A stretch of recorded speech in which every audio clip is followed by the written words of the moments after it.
And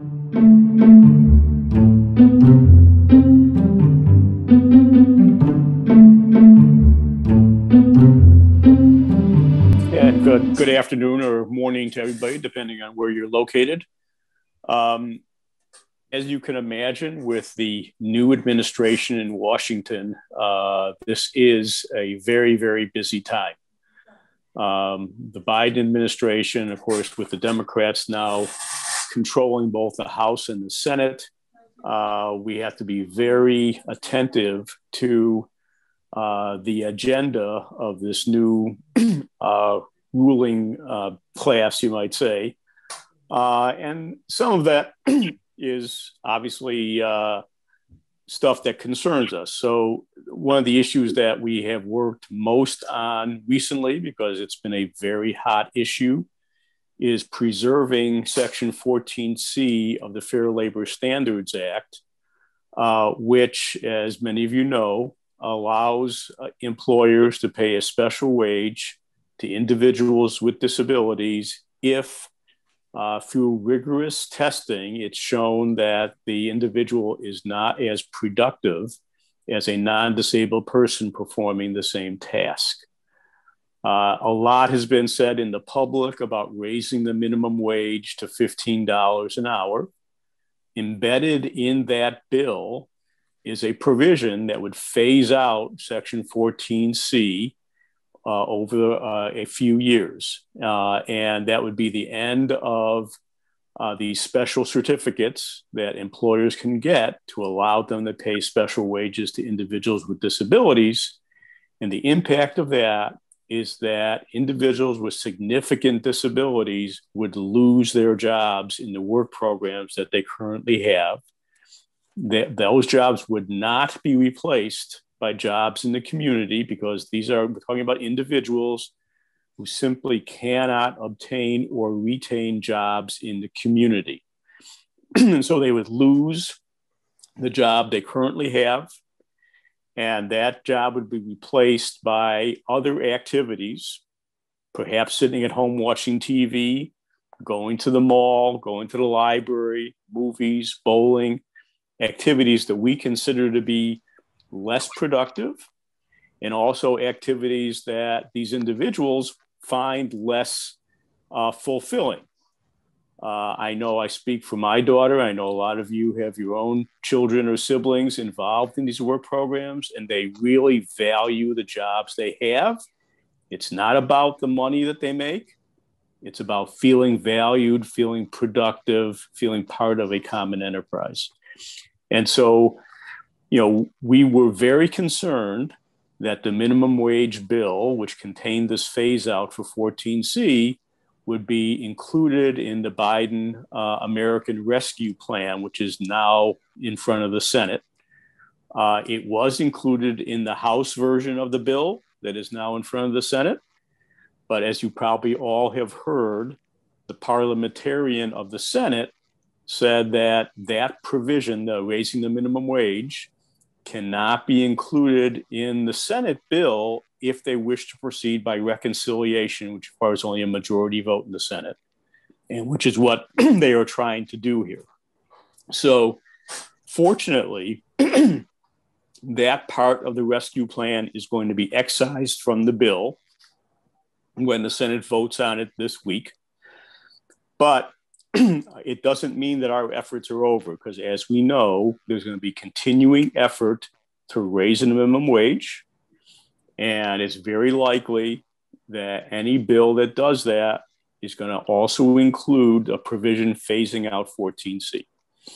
And so we are very active using our pro bono counsel in DC to contact members on both sides of the aisle, senators and congressmen, to make them aware of our concerns and to ask them not to include a phase out of 14C in any bill that raises the minimum wage.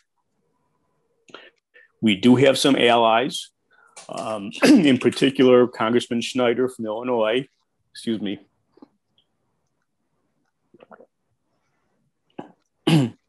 has agreed to propose an amendment to the phase out of 14C, which would preserve that provision for people with significant intellectual disabilities. And so we are going to be looking for folks in Congress who will co-sponsor that bill, that amendment. So that's going to occupy a lot of our attention in the coming months ahead. And there may be times where we'll be calling on you to contact your congressmen and your senators about this.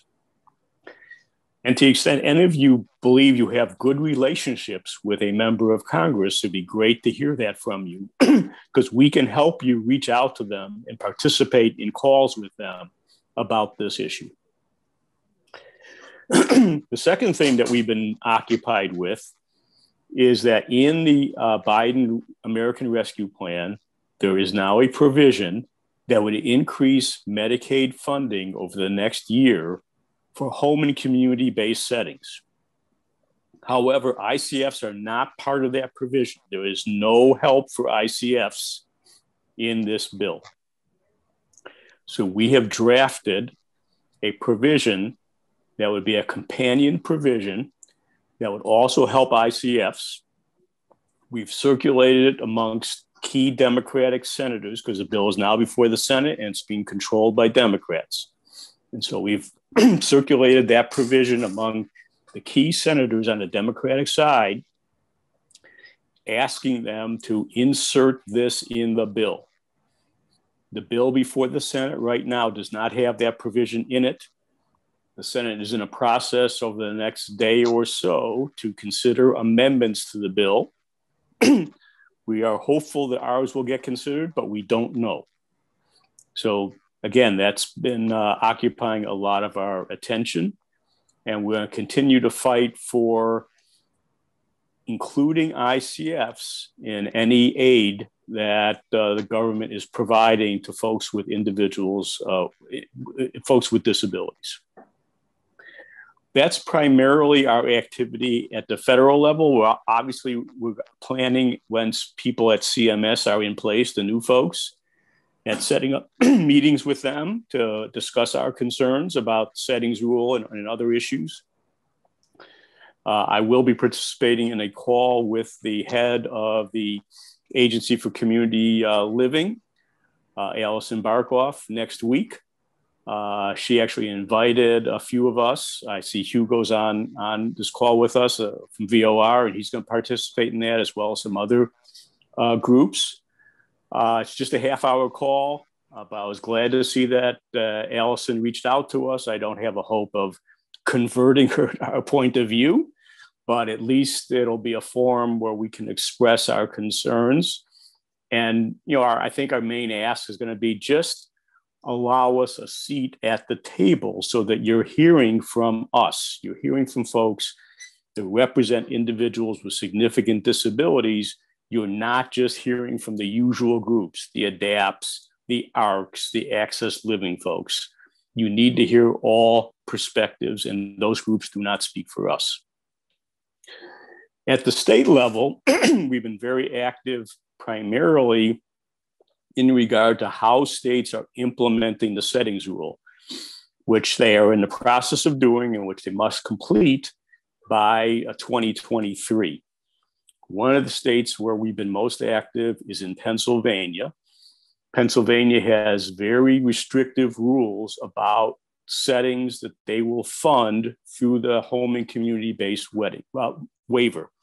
Essentially, it has to be a small group home in a neighborhood or a single apartment or whatever to get funded. Pennsylvania refuses to fund farmsteads, campus settings, and other intentional communities. And they are telling us that this is what the federal settings rule requires. And we are telling them, no, it doesn't. And we have put them in touch with folks at CMS that are also telling them, no, it doesn't. So we are continuing to work with them. However, it appears that the regulators, the agency folks in Pennsylvania, are just not going to change. And so we have proposed some legislation in Pennsylvania that would require them to consider individual choice and to fund, under the waiver, farmsteads, campus settings, and other intentional communities.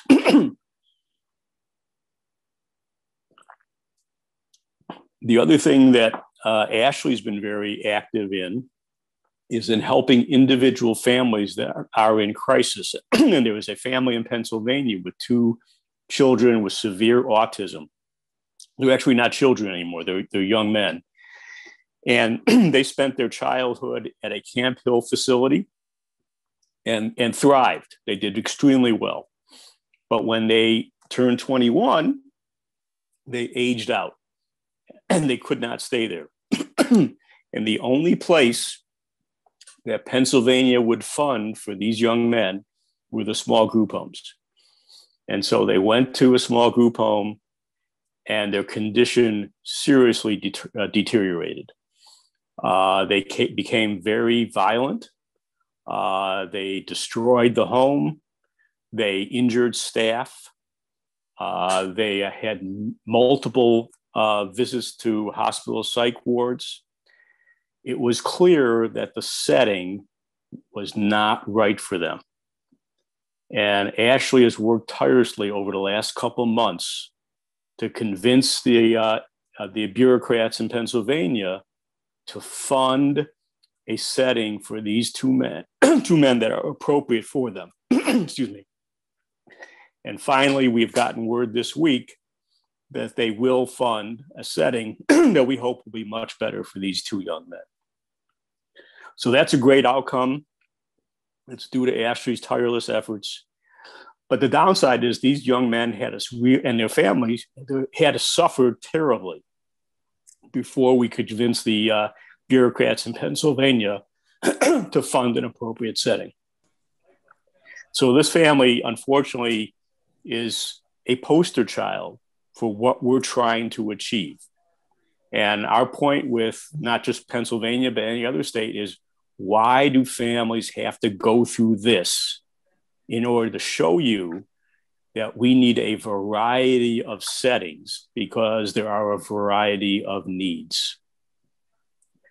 So that, I think, is what I wanted to cover with folks. And after Gina talks, we can take questions as well. Okay, thank you, Scott.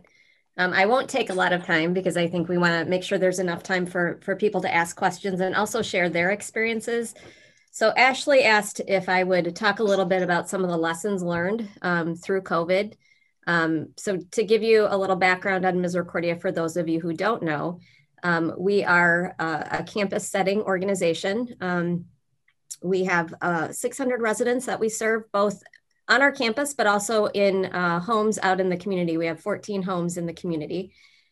We offer a full continuum of care. So we have skilled nursing all the way to people, being very, very independent and working in the community pre-COVID, of course, and living in the community.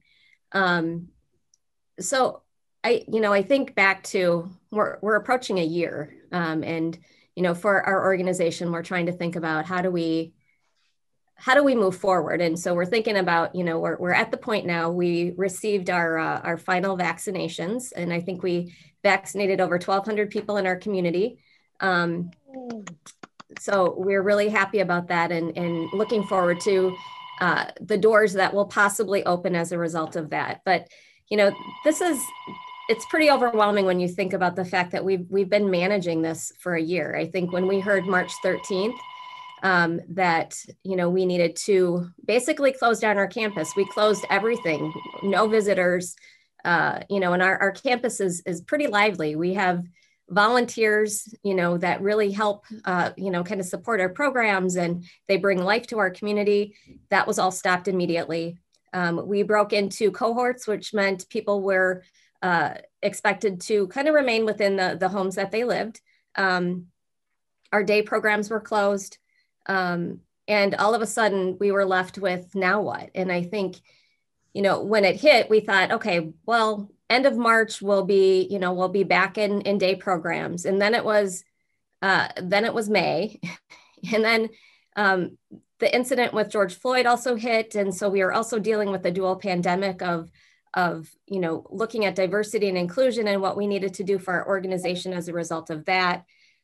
So here we are a year later. And I think when you sit back and you kind of think about the experiences and, we probably, there's a lot of positive things. I think that we probably would have never done unless we were put in this position, or maybe it would have taken us longer to do. I think, one of the things that we had to do immediately is we needed to continue to hire staff. But our model of training is that they're hired, they go through a 5-week training, both in a classroom and then also within the homes that they're working. And so it's kind of a combination of going back to the areas that they're hired for, but also learning kind of the key concepts that are required for the direct care role.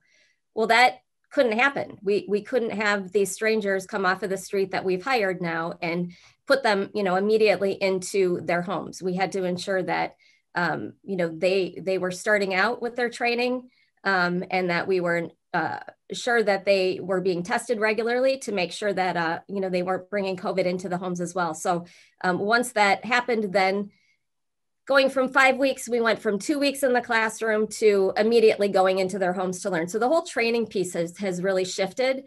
And there's some good things and bad things with that. I think, there is that piece of they're in the classroom for 2 weeks learning these things, but it's really hard kind of getting to know the people that you're caring for and the team of people that you're working with. And so there's a little bit of work that we need to do on connecting sort of those new staff with the senior staff. But that being said, they kind of get into the space a little bit sooner and get the opportunity to meet the residents and really start their jobs. I think the other thing that we learned is our life was really, really fast paced. We had a lot of transitions that, now kind of looking back, there are some people that really struggle with the number of transitions that we were offering to our residents. And I think it's caused us to kind of sit back and think more about what are really the individual needs of each person that we serve. And we had to come up with programming for our residents. So my clinical department came up with it's called Staying Connected, which is a weekly newsletter that has, 5 to 6 virtual events that happen every single day, where, again, the purpose of this was really to, one, bring some programming into these residences, but then to also connect our people with other individuals across campus. So they're seeing their friends who live in a home across campus. So that was a quick pivot, and that has been really, really successful. That also allowed us to reach out to some of our individuals that are a part of our adult enrichment program, which means they don't live at Misericordia, they live at home with their parents, but they were coming to us for our day program. So when COVID hit, that service obviously was stopped. So the Staying Connected virtual program actually allowed us to now kind of provide some of those services to these families that had individuals at home all of the time. They had no relief, they had no programming options, but now they could connect in with the programming that we were offering here on campus. I think we also noticed that having the benefit of 31 acres was pretty significant. People could ride bikes in the summertime. People could go for walks. There were a lot of collaborative events and activities happening on campus where we couldn't all be together at one time, but it was sort of a collaboration of contributing to an end product, which was something fun for our residents to seek out and participate in as well.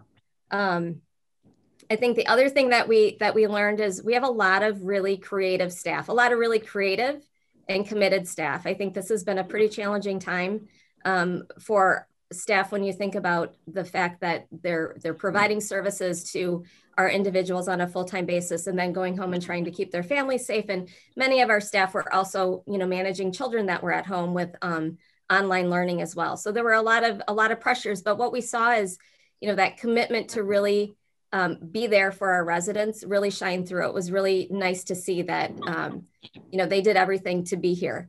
But then we also saw this creative side. They knew that it was their job to make the day meaningful for our residents. And so all of a sudden we saw people who could cook differently or bake or play music or, teach people how to sew. So there were some really great things that I think allowed us to tap into our population in a different way. So that was exciting. Let's see what else. The big thing was fundraising, right? Oh my gosh. So, we have to raise $20 million a year to make up for the deficit that we have with government funding. And that's a lot of money to do and a lot of money to make up virtually. But we've done it. We've done a really great job. And I think, I'm really looking forward though to going back to the live events where, you can actually get dressed up and socialize with people. At first I was like, this is awesome. I don't have to buy a new dress. I can just wear my pajamas and just show up and enjoy. But that's shifted. I'm actually looking forward to the in-person events, but we have been successful. We've been very creative in trying to figure out how to pull in our community. But I think again, it's a tribute to our community that really believes in our mission, knowing that, services need to go on and we need to continue to, strive for the best services that we can. And we do that through excellent fundraising. So that is kind of all I have. I don't know, Scott, is there anything that I missed that you? No, Gina, I think that was good. Gina referenced some of the events that they had when the weather was nice that you could still stay apart, but do stuff together. They had a number of parades. I remember one was sort of a Hawaiian party, and my daughter participated in making a surfboard. And, it was, as a parent, and having to see all this remotely, it was fun to see all the smiles on people's faces and to see that they were active.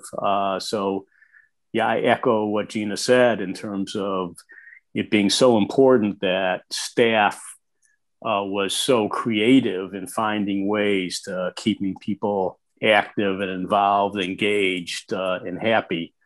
Obviously, nothing replaces having their jobs and having their activities and, seeing family, but, it was the best that could be done in that time frame. And now I think everybody's looking forward to seeing the light at the end of the tunnel and getting back to more of the normal pre-pandemic life at some point. I do think the one last thing that I want to mention, I'm sure you've all seen this too, that I think prior to COVID, there was always sort of this perception that our population is often very rigid. I'm amazed at how flexible our participants, our residents have been. They're really forgiving. And I think, it solidifies why I continue to work for this organization, but then also work with this population because it's so amazing. I think they have so many lessons that they can teach us. And, I think if we can all kind of keep that in the forefront, it gives us purpose.